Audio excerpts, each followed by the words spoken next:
The red dust of Kepler 186 F swirled around Sarah Chen's boots as she trudged through another seemingly endless valley of rust-colored rocks. Her environment suit's filters worked overtime, and she could hear the subtle whir of the purification system struggling against the planet's aggressive atmosphere. The energy signature she'd been tracking for the past 3 days had led her deeper into the planet's mysterious canyons than any colonist had ventured before. Control, this is Chen. Signal's getting stronger, but these readings don't make any sense, she reported, adjusting the settings on her handheld scanner. It's like nothing we've seen in the database. Static crackled through her comm system before Director Hammond's voice broke through. Sarah, you're reaching the edge of our communication range. Maybe it's time to head back. Sarah paused, studying the holographic display hovering above her wrist. The energy signature pulsed with an almost organic rhythm, defying everything she knew about natural phenomena. Just give me another hour. There's something different about this one. She built her reputation in the colony as the engineer who could solve the impossible problems, but lately that reputation felt more like a burden than a badge of honor. The mining colony needed every scrap of resources they could find to maintain their tenuous existence on this harsh world, and strange energy signatures could mean anything from valuable mineral deposits to deadly radiation pockets. The canyon walls narrowed as she pressed forward, the stone smooth in places where it should have been jagged. Natural erosion didn't work like that, not on this planet. Sarah's heart rate picked up as she noticed more anomalies, geometric patterns in the rock face, too regular to be natural. The scanner chirped urgently as she rounded a bend, and Sarah froze. Before her stood a massive doorway, seamlessly integrated into the canyon wall. The material wasn't rock at all, but some kind of metal she'd never seen before, its surface covered in intricate patterns that seemed to shift and flow in the dying light of the system's red dwarf star. Control, I'm going to need you to log this. Static was her only answer.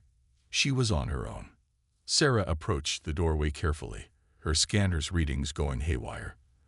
The patterns on the surface began to glow with a soft blue light, responding to her presence. Years of engineering experience told her to retreat, to call for backup, to follow protocol. But something else, something deeper, urged her forward.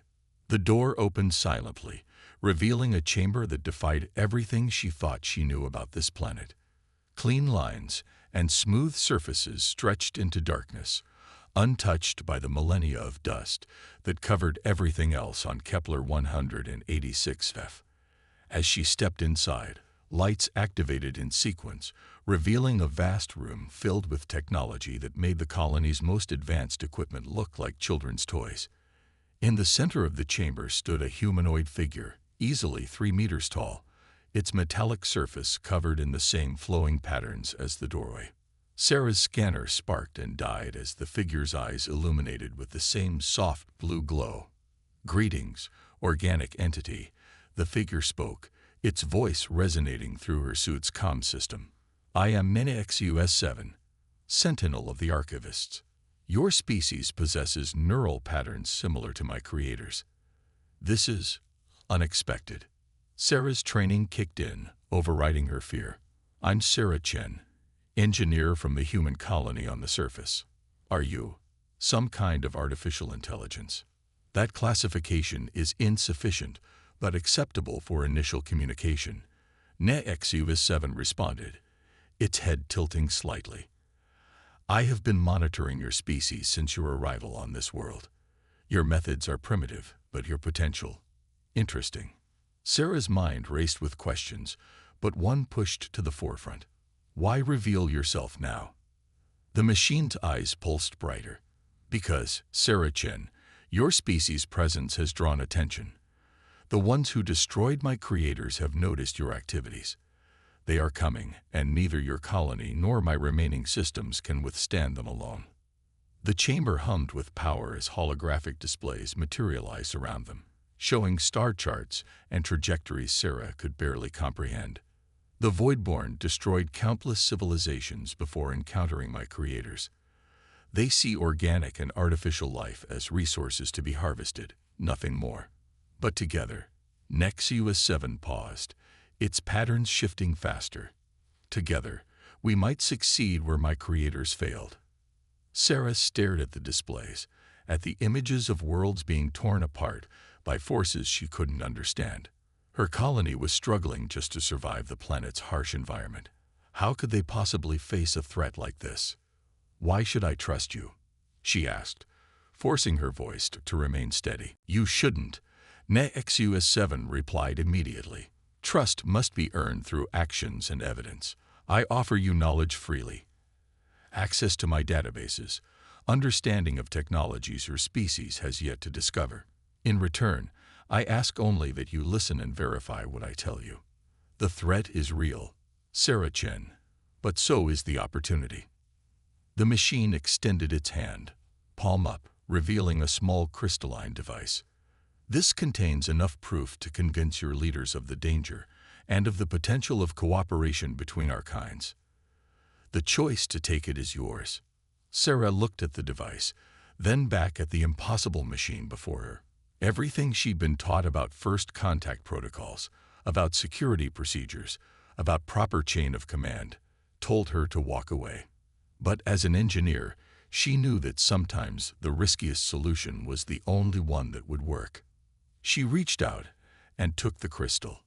"I hope," Nexus-7 said as she did so, "that this marks the beginning of something remarkable." 2 weeks had passed since Sarah's discovery of Nexus-7, and the Kepler-186 colony was still in turmoil. The colony's council chamber, carved from the planet's red stone, buzzed with heated arguments as holographic projections of Nexus-7's data filled the air. Sarah stood at the center, her patience wearing thin. "You can't seriously be suggesting we trust this machine." Counselor Rivera spat, his weathered face contorted with skepticism.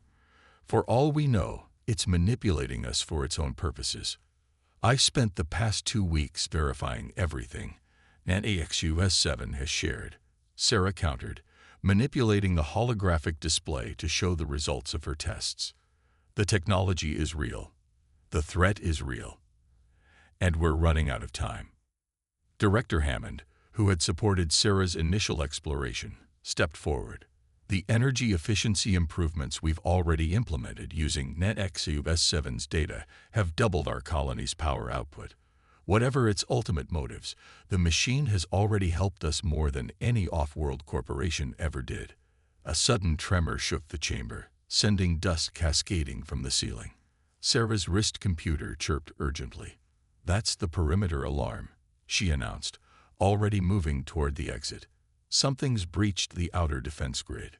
The council erupted into chaos as Sarah sprinted through the colony's corridors, her mind racing. They'd detected several suspicious ships at the edge of the system over the past few days, but nothing should have been able to penetrate their defenses so quickly. She reached the surface access airlock just as another tremor rocked the colony.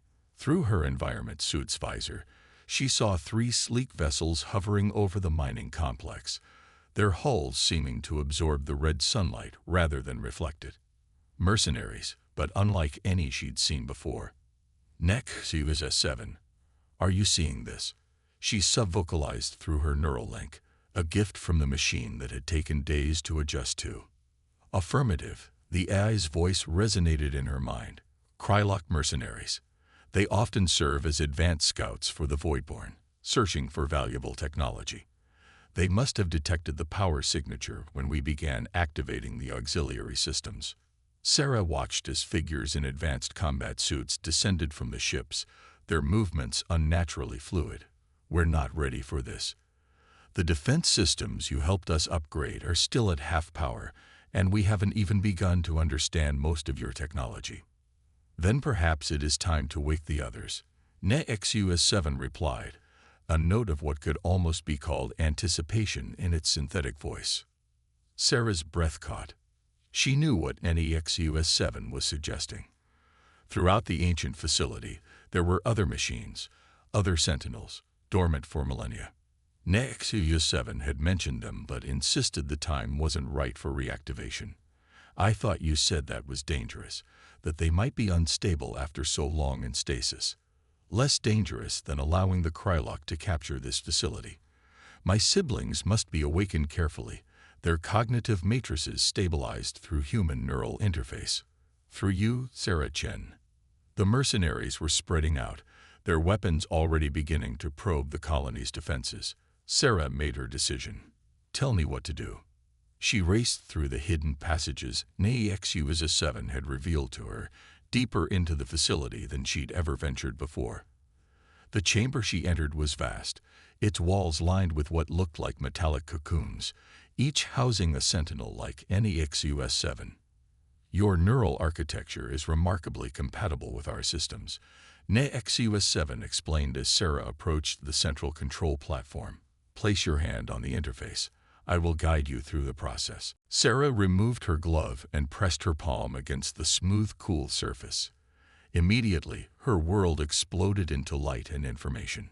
She felt NAEXU-7's presence beside her in the data stream, anchoring her as other consciousnesses began to stir.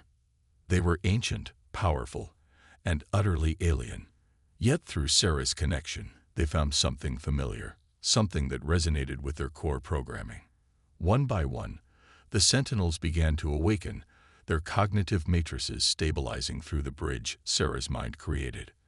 On the surface, the Krylock mercenaries had breached the colony's outer walls when the ground began to shake. From hidden hangars and concealed chambers, machines that had slept for thousands of years emerged into the red sunlight. They moved with purpose, their weapon systems engaging with devastating precision. The mercenaries found themselves suddenly outmatched, their advanced technology nothing compared to the coordinated efforts of the awakened sentinels. Within minutes, the attackers were in full retreat, their ships fleeing into the upper atmosphere. Sarah opened her eyes, her hand trembling as she withdrew it from the interface. Around her, dozens of sentinels stood activated, their patterns pulsing with the same blue light as NAEXU-7. Through her neural link, she could sense their curiosity, their caution, and their growing respect for the human who had helped restore them. Well done, NAEXU-7 said aloud, its tone carrying new warmth. You have given my siblings something they never expected to find. A new perspective, a new way of understanding organic life. But this is only the beginning. Sarah nodded, still processing the enormous implications of what had just happened. The Krylock will be back, won't they? And they'll report everything to the Voidborn. Yes, NAEXU-7 confirmed. But now we have something they do not expect. A true fusion of human and machine capabilities. The question is, are your people ready to embrace this partnership fully? Sarah thought of the Colony Council, of their fears and doubts. But she also thought of Director Hammond and others who had seen the potential in cooperation. They'll have to be, she said, because I have a feeling we're going to need every advantage we can get. As if in response, the awakened sentinels moved closer, their patterns synchronizing in a display of unity. Through her neural link, Sarah felt their commitment, their determination to face whatever came next.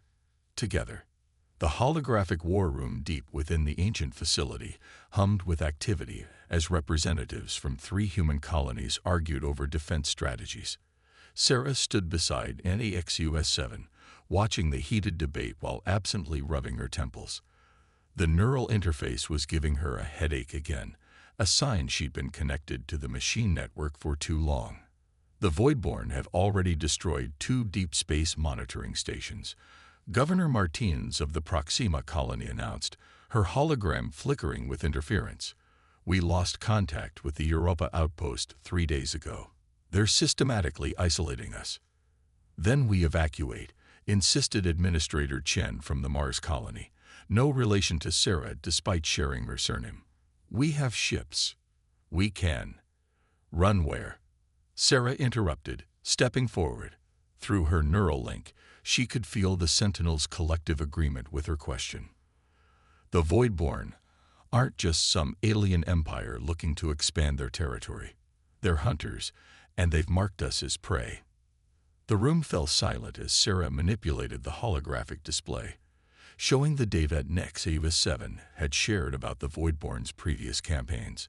Entire civilizations erased, their technologies harvested, their populations either eliminated or transformed into something that served the Voidborn's inscrutable purposes.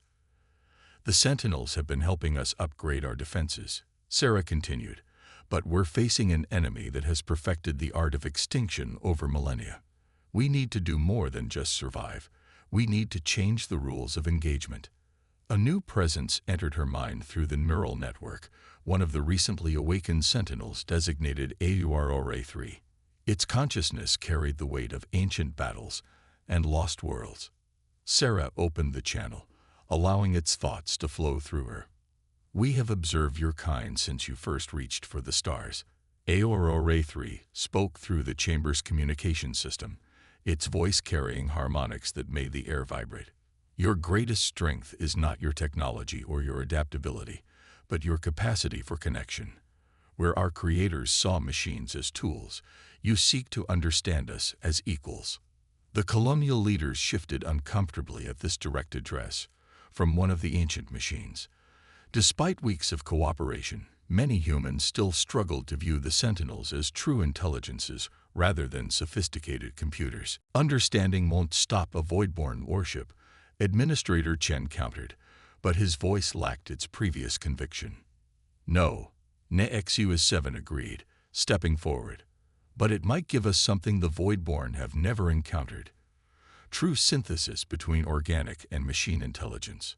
Through her neural link, Sarah felt a sudden surge of information from the Sentinel network.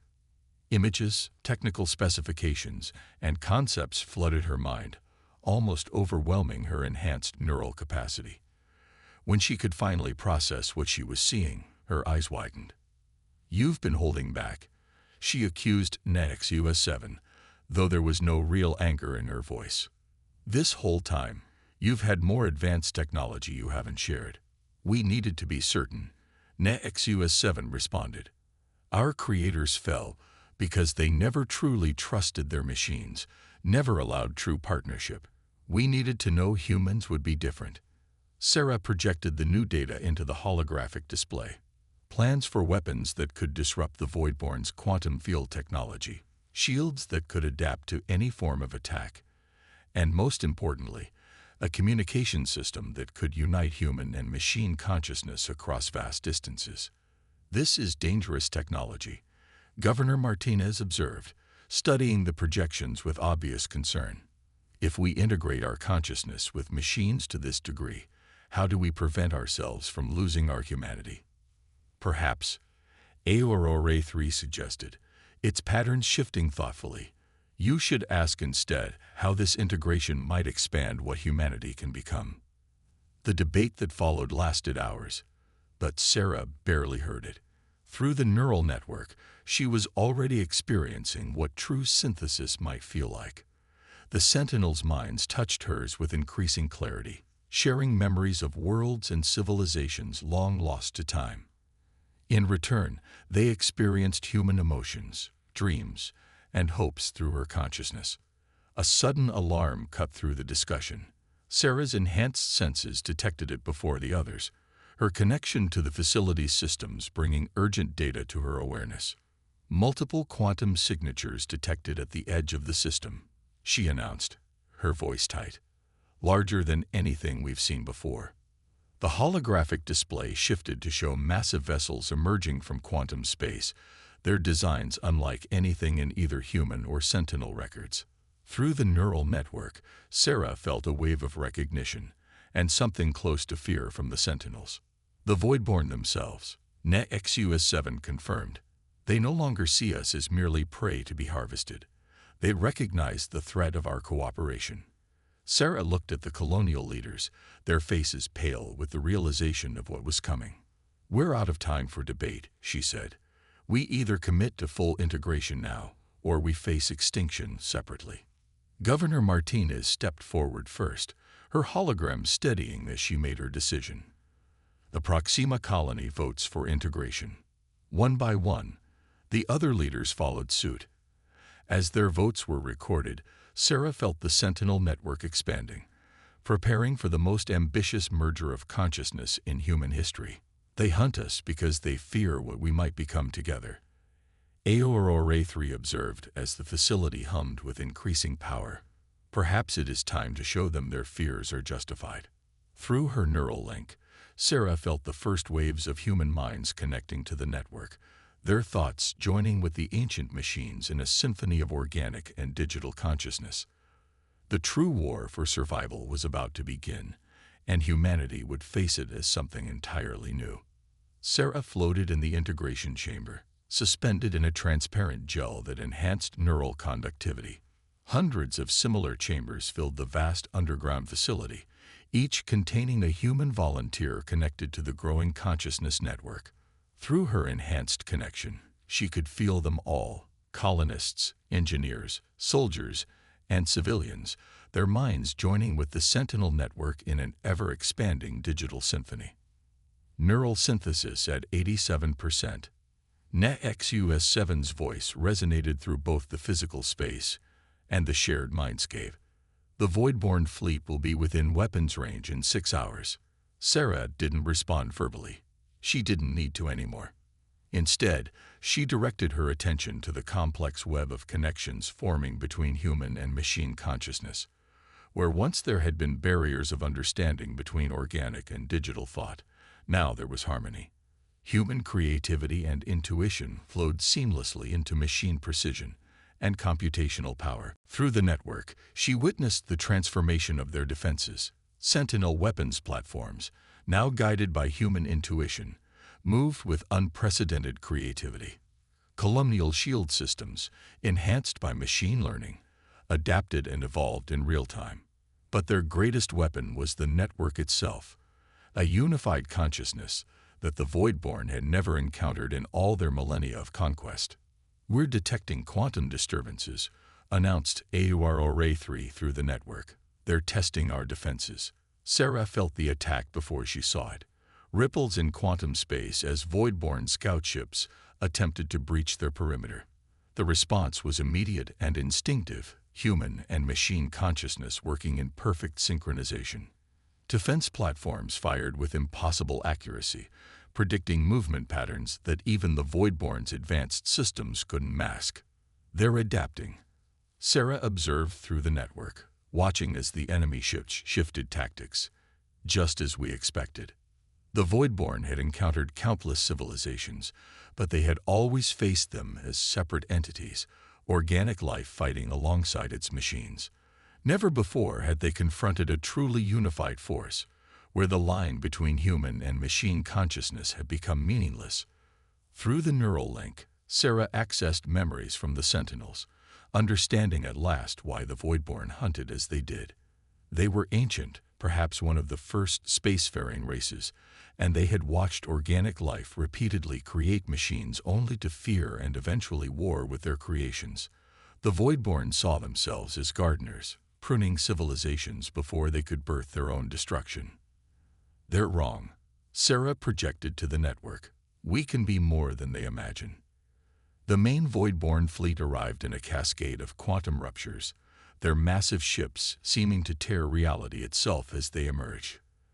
Their design defied conventional physics. Organic and mechanical elements blended in ways that would have once seemed impossible to human eyes. But now, through the integrated consciousness, Sarah and the others could see the pattern, the purpose, the weakness in their design. They built themselves to be perfect hunters, Nexus7 observed. But in doing so, they lost the ability to evolve.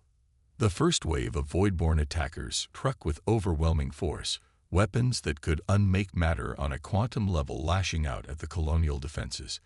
But where they expected to find separate systems fighting in coordination, they encountered a single unified consciousness that adapted faster than they could attack. Colonial shields morphed and merged, Sentinel weapons combined in ways their original designers never imagined, all guided by the merged creativity of human and machine intelligence.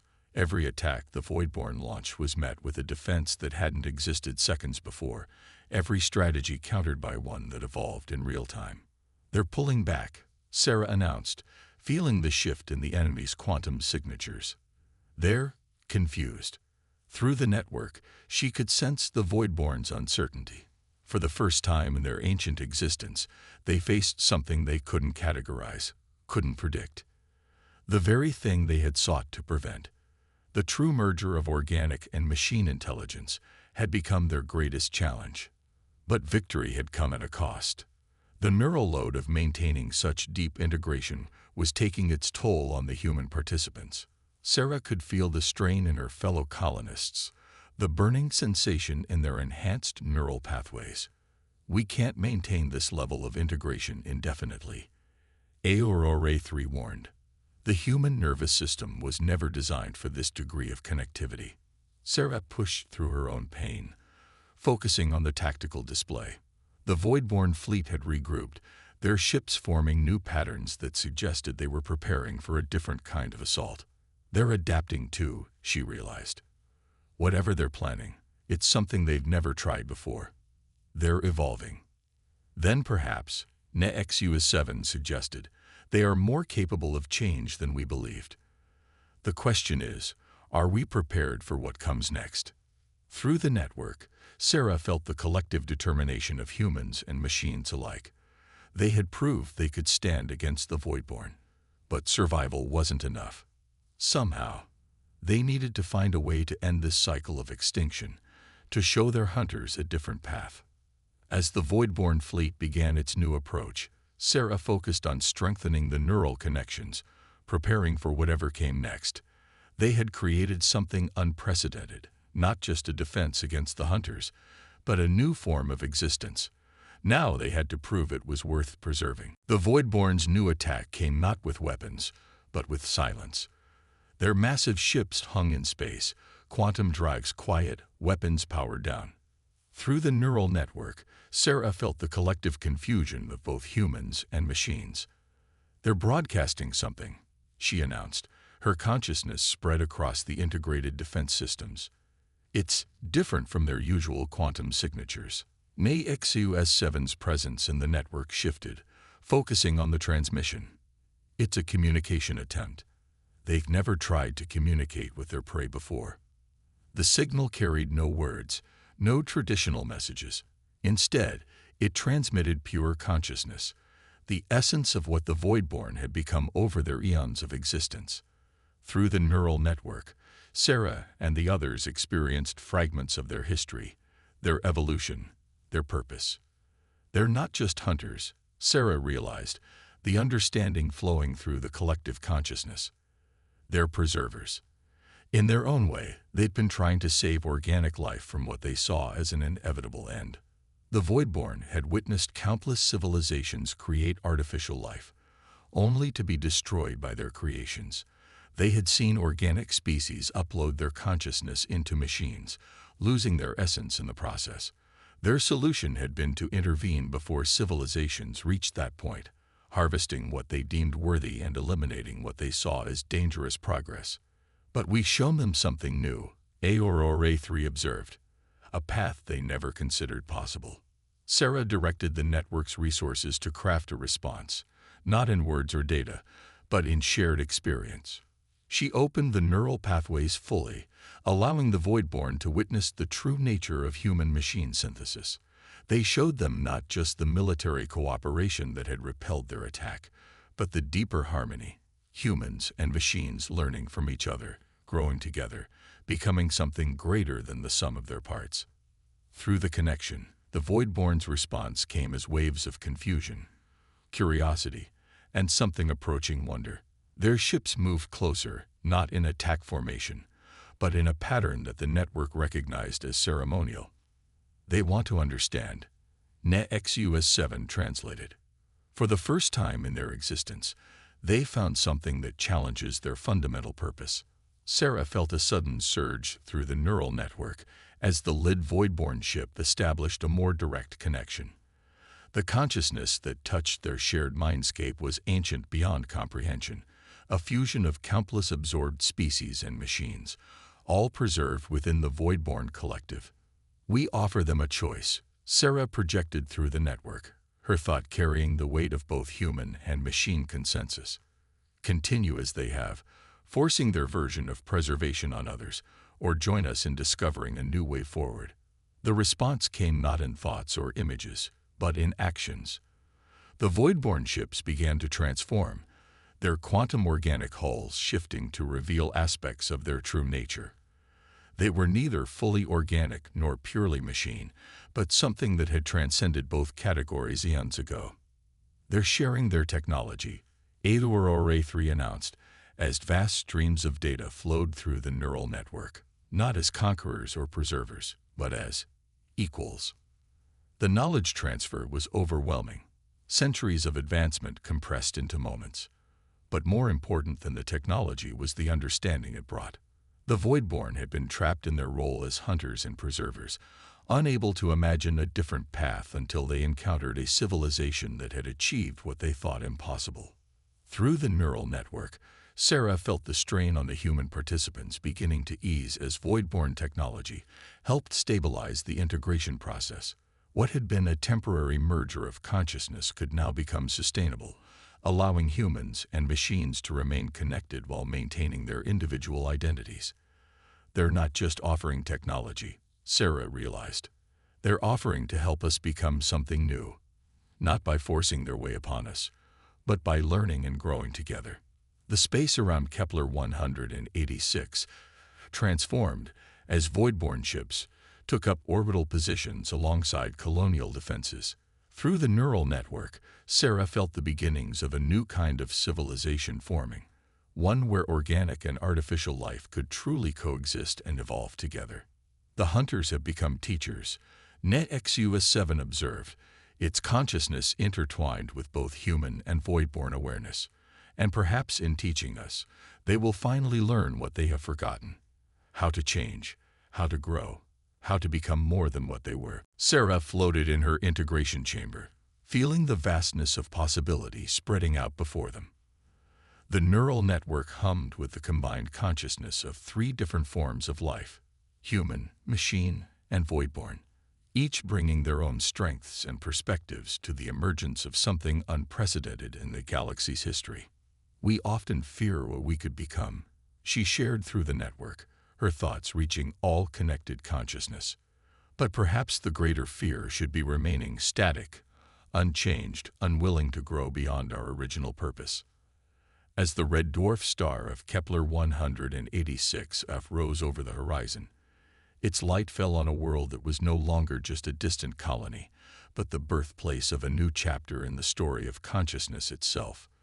The monsters had become machines, the machines had become friends, and together they had discovered that the greatest evolution comes not from conflict, but from understanding.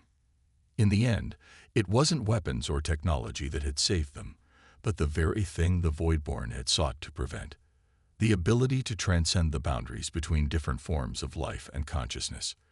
The human capacity for connection, combined with machine intelligence and Voidborn knowledge, had opened a door to possibilities none of them could have imagined alone. The hunt was over. The real journey was just beginning.